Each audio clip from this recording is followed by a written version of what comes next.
اور فلاں کے گھر نہ جائیں، جب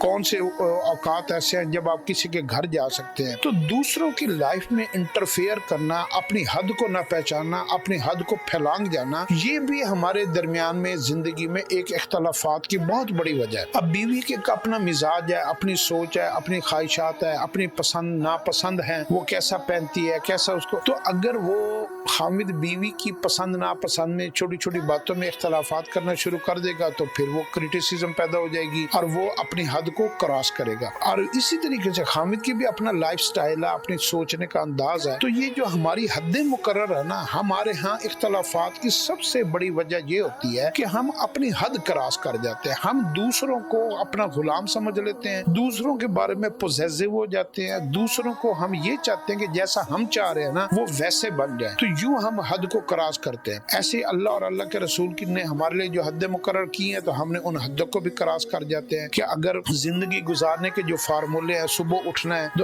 دن میں حلال کمانا ہے، محنت کرنی ہے، اللہ کے علاوہ کسی کے آگے ہاتھ نہیں پھیلانا، تو یہ مسلمان کے اوپر اللہ نے حد مقرر کی ہے۔ تو عقیدے میں، سوچ میں، رہنے سہنے میں، بیٹھنے میں، اٹھنے میں، رشتوں میں، ہر چیز میں اسلام ایک مکمل کوڈ آف لائف ہے اور اس میں حد مقرر ہے۔ تو اپنی حدوں کو، پہلے تو تعلیم ہماری اسلام کی اتنی ختم ہوگی، ہمیں پتہ ہی نہیں ہے کہ ہماری حد کیا ہے، اور جب ہمیں حد کا پتہ نہیں ہوتا تو ہم کیا کرتے ہیں، جو ہمیں ناپسند ہوتا ہے نا تو ہم سارے کے سارے الزامات لگا کر دوسروں کے اوپر ڈال دیتے ہیں اور اپنی حد نہیں دیکھتے کہ اس میں نے کہاں تک رکنا تھا، کون سی بات کہنی تھی، کون سی نہیں کرنی تھی۔ تو یہی وجہ ہے کہ ہم جو ہے نا آپس میں اختلافات کے ایک نہ